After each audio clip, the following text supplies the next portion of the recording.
Bonjour à tous et bienvenue sur Monaco Info. Voici sans plus tarder les titres qui seront développés dans ce journal. Un nouvel axe routier entre Cap d'Aille et Monaco a été ouvert officiellement ce mercredi. Ce mercredi également se déroulait le deuxième forum de la formation par alternance à l'auditorium Régnier 3. L'association Les Femmes Leaders s'est réunie notamment pour évoquer le premier concours international francophone d'écriture. C'est ce que nous verrons. Et enfin, nous vous présenterons les épreuves du 14e rallye Monte-Carlo des énergies nouvelles, un rallye qui se déroule en ce moment même.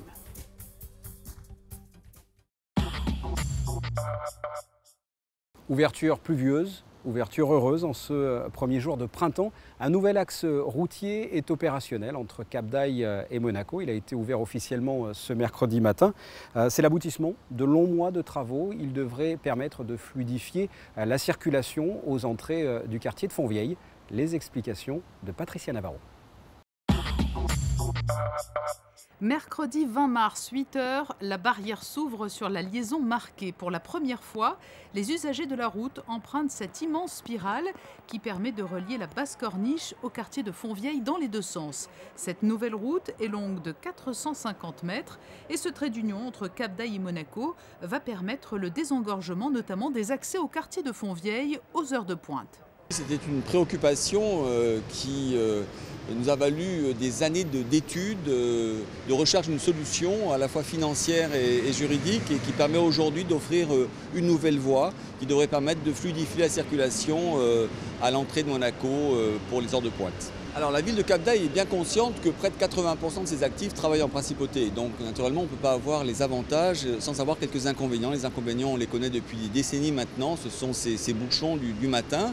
Mais des solutions comme celle-ci permettent justement d'en diminuer les impacts. La liaison marquée s'insère à l'intérieur d'un bâtiment construit sur 7 niveaux. Elle permet aussi l'accès à un nouveau parking, le parking de la ZAC Saint-Antoine. C'est une opération très importante de démarrage de l'ouverture de l'ensemble de la ZAC Saint-Antoine qui, comme vous le savez, a été intégralement financée par la Principauté de Monaco et ce pour un montant de plus de 200 millions d'euros.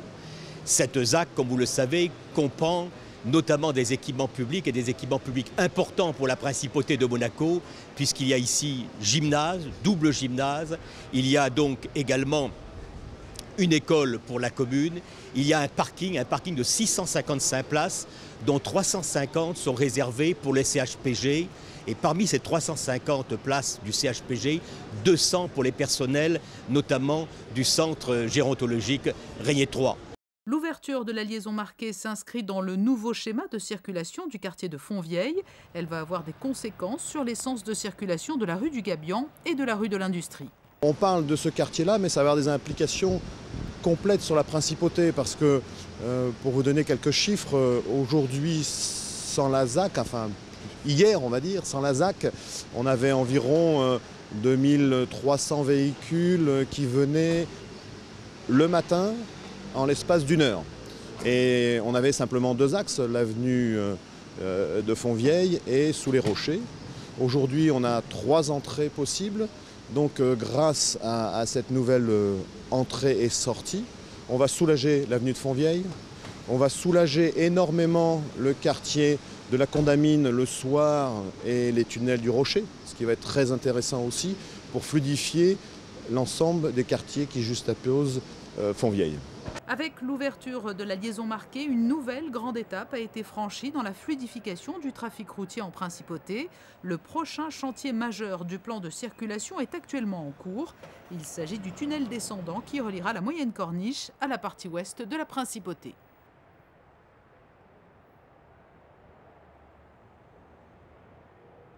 Le deuxième forum de la formation par alternance s'est déroulé ce mercredi à l'auditorium Régnier 3. La cellule Emploi Jeunes développe la formation par alternance. Vanessa Dessy vous en dit plus. Une formation et un emploi, c'est ce que proposait cette deuxième édition du Forum de la formation en alternance. 26 entreprises, 22 enseignes bancaires et 15 écoles de la région ont pu renseigner les jeunes étudiants. Pour les sociétés, cette démarche correspond aux besoins d'expérience professionnelle, de technique et de qualification. C'est une formation qui est très productive. Ça nous permet, nous, de connaître les jeunes avant de les embaucher définitivement. C'est vraiment très intéressant dans le sens où c'est une découverte mutuelle. Parlons clairement, à moindre coût. Tant pour les entreprises que pour les jeunes. Et c'est une bonne solution aussi, je pense, pour garder les jeunes talents en principauté. Pour ma part, j'ai déjà eu 4 apprentis dans notre commerce. Et bon, c'est toujours une expérience enrichissante à la fois pour eux et pour nous. Pour les étudiants, cette journée aura permis de s'informer sur les formations, de découvrir les entreprises monégasques et d'échanger avec les professionnels du domaine bancaire.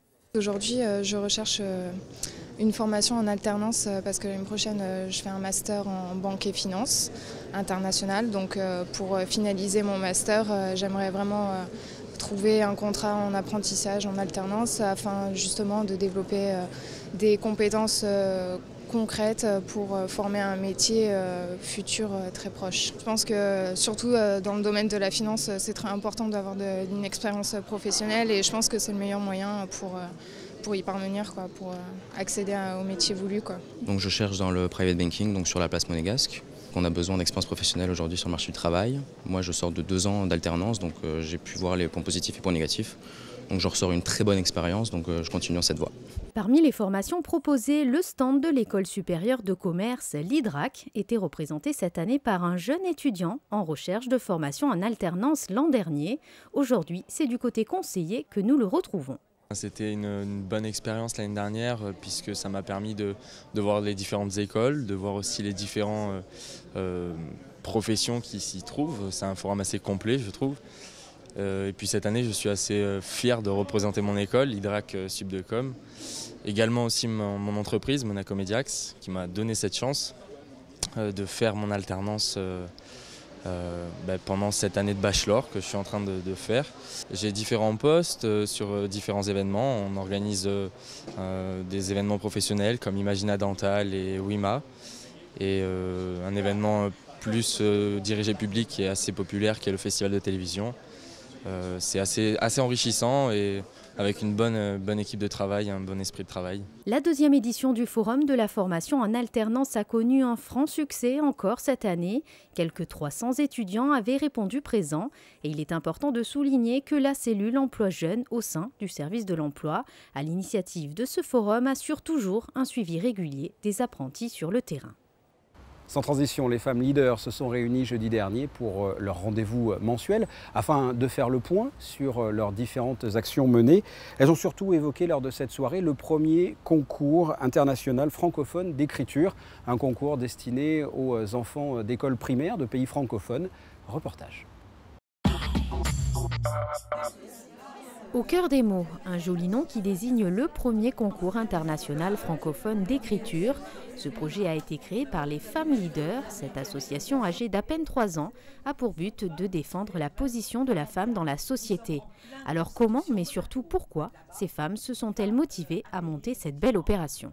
L'inégalité entre les hommes et les femmes, c'est très injuste. C'est vrai que quand on a une femme qui a les mêmes compétences, les mêmes diplômes, pour quelle raison est-ce qu'elle gagnerait moins d'argent? Pour quelle raison elle ne pourrait pas accéder à des postes de responsabilité? Alors pour nous, c'est une question de mentalité. Et la mentalité, ça peut se changer par l'éducation. Les enfants, ils apprennent que n'importe la couleur, n'importe la religion, ailleurs, il y a des enfants comme eux. Et c'est vrai que pour nous, c'est très important parce que ça apporte de tolérance, de la paix. Et c'est un projet pour nous qui est un projet de cœur également.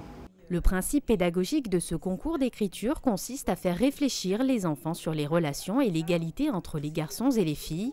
Les élèves devront imaginer une histoire illustrant ce thème en y intégrant un minéral et un animal, le tout associé à leur vie locale comme leurs croyances, culture et traditions. Ce projet encourage également les enfants à se servir des nouvelles technologies afin d'échanger avec différents pays.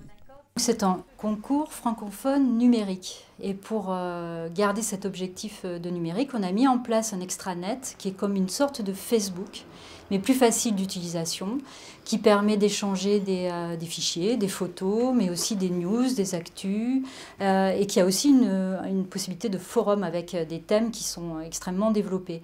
Contrairement à Facebook, il est donc dédié uniquement aux écoles participantes. L'égalité homme-femme, comme en parlait Hilde, c'est quelque chose qui se travaille par l'éducation, mais aussi à travers les échanges et le dialogue différent entre les cultures. Et donc, pendant toute l'année du déroulement de concours, grâce à ce réseau social, les écoles peuvent participer et échanger entre elles. Et prendre conscience aussi de l'immense diversité qu'il peut exister entre une école qui est située au Mali, à Madagascar, ou bien sûr à Monaco, à Charles III. Le jury prestigieux rassemblera de grandes personnalités telles que Patrick Poivre d'Arvor, Michel Cotta, André Azoulay ou bien même Bernard Werber. Ils auront pour mission de sélectionner les 3 meilleures histoires, mais tous les enfants repartiront gagnants et se verront offrir plusieurs recueils, dont un conte intitulé Amandine et l'Empire des Anges. Ce livre, édité en 4 langues, est spécial car il a été écrit par Mireille Gastaldi, une fidèle membre des Femmes Leaders. L'association Les Smileys a fêté son premier anniversaire la semaine dernière. Le but de cette association est d'accompagner les enfants qui vont à l'hôpital. Reportage. Redonner le sourire aux enfants qui arrivent au service pédiatrie du centre hospitalier Princesse Grace, c'est l'objectif des Smileys. Ce groupe de bénévoles a fêté son anniversaire la semaine dernière dans une ambiance conviviale, Onibox. Les Smileys travaillent en partenariat avec l'AMAD Monaco. Cette association des amis de l'enfance se dédie entièrement aux actions en faveur des enfants en principauté et dans le monde. Nous avons une action qui est à la fois internationale et une action qui est aussi très centrée sur Monaco. Nous sommes présents et partenaires de l'École Bleue de Pierre Frolat que vous connaissez bien. Nous sommes partenaires au CHPG, nous les avons dotés d'une somme pour aider les familles les plus pauvres qui ne pourraient pas faire soigner leurs enfants. Et depuis un an, nous avons créé, grâce à l'initiative de Joël Bacro-Bardos, l'action des Smileys à Monaco. Notre souhait, c'était de nous impliquer de plus en plus en principauté de Monaco, et le hasard a voulu que l'animatrice du groupe des Smileys est venue me voir il y a un peu plus d'un an et demi, en me parlant de cette idée qu'elle a eue d'intervenir au centre hospitalier, près des jeunes, près des enfants malades. Et le conseil d'administration a été enthousiasmé par cette idée, et immédiatement nous avons mis en place un contrat de partenariat, d'abord en dialogue bien entendu avec le centre hospitalier, qui a abouti à un contrat de partenariat, et l'action des Smileys a immédiatement débuté. Les bénévoles du groupe Smiley donnent de leur temps pour rassurer les enfants à leur arrivée au CHPG. Les volontaires savent parfaitement comment effacer les angoisses des plus petits, mais surtout celles de leurs parents. L'atmosphère est très angoissante pour eux. Donc nous les Smileys, nous sommes là juste avec notre sourire, un geste, une écoute. Nous arrivons à les détendre en prenant des petits jouets, des ballons, les enfants adorent, et vite ils arrivent à faire partir leur esprit, à focaliser leur esprit sur le jeu, et donc à se détendre, et l'atmosphère, comme par magie, se change et tout le monde arrive à en bénéficier. Cela fait déjà un an que les Smileys agissent en principauté. Ils ne vont pas en rester là. Les nouveaux bénévoles sont les bienvenus au sein de l'association. Pour plus d'informations, rendez-vous sur ce site internet www.amad-monaco.org. Culture à présent avec le Printemps des Arts qui a débuté le week-end dernier. Je vous propose d'écouter Marc Monet. Il nous présente les grandes lignes de ce deuxième week-end à venir. Nous avons 4 quatuors internationaux, russes, anglais, américains et français. Nous avons 4 jeunes quatuors en plus, des quatuors vraiment, dont un expérimenté qui est l'Arditi, et qui vont nous faire l'intégrale des quatuors de Bartók. Et ça, je peux vous dire, c'est une musique sublime. Donc en 2 soirées, plus 2 créations, puisque comme vous le savez, chaque fois, nous passons un certain nombre de commandes à des compositeurs, puisque les compositeurs sont des êtres encore vivants. Donc nous n'avons pas que Beethoven, pour lequel j'ai une admiration sans borne, mais quand même c'est un monsieur du passé. Et donc nous avons 2 jeunes compositeurs, dont un assez confirmé, qui est Philippe Manoury, qui vont nous donner 2 œuvres, je crois, assez exceptionnelles, un quatuor et un sextuor. Et puis le dimanche, eh bien, c'est la surprise des surprises, c'est le voyage. C'est le voyage surprise. Donc je ne peux pas vous en dire plus. De la culture, on passe au sport automobile. Ce mercredi s'élancent quelques 90 voitures à l'occasion du rallye Monte-Carlo des énergies nouvelles. Quelques nouveautés sur le parcours seront au programme. Présentation de l'épreuve avec Vanessa Dessy. Après le WRC et l'historique, voici les énergies nouvelles. Le 3e rallye Monte-Carlo se prépare en principauté. Cette épreuve de régularité est ouverte aux véhicules utilisant des énergies alternatives. Sous l'égide de la FIA, le règlement de la course est particulier. Le but du jeu, le but du rallye, c'est à la fois d'être dans les temps, d'avoir une bonne régularité dans les épreuves et de consommer le moins possible. Donc ça veut dire que le concurrent, s'il estime que sa charge est suffisante dans son parc de recharge, peut couper l'alimentation et dire à l'organisateur « moi je pars avec la charge que j'ai accumulée ». Mais il peut lui arriver aussi que, pour des raisons diverses, que la vitesse qu'on lui demande en régularité soit trop importante, il a un problème de charge. Et là, après, il doit quand même rentrer sur Monaco. Alors c'est vrai que la plupart du temps, ça redescend quand on va sur Monaco, donc on ne devrait pas avoir trop de problèmes. Les concurrents prendront donc le départ de 3 villes, Lugano en Suisse, Annecy et Clermont-Ferrand, pour ensuite s'élancer sur 3 jours de compétition. La concentration est prévue cette fois-ci à Monaco, où tous les équipages se rejoindront. Au programme du vendredi et du samedi, 2 belles étapes communes en direction d'Aix-en-Provence, une nouveauté cette année, pour un retour en principauté. Le dimanche, l'épreuve de maniabilité et reconduite, un gymkhana qui se déroulera au sein du village sur le port Hercule. C'est en dehors du classement et ça permet à tous les spectateurs de voir enfin une fois vraiment sur le terrain la capacité de ces véhicules à se comporter comme tous les autres véhicules, parce qu'en fait ce sont des véhicules d'utilisation courante.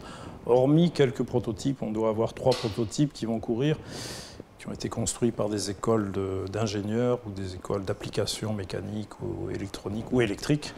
Et donc là aussi on aura des surprises avec de belles voitures, dont une qui a été présentée à Genève il n'y a pas longtemps. La 14e édition du rallye Monte-Carlo des énergies nouvelles se déroulera du 20 au 24 mars prochain. On passe à la météo avant de se quitter et aux prévisions de la semaine.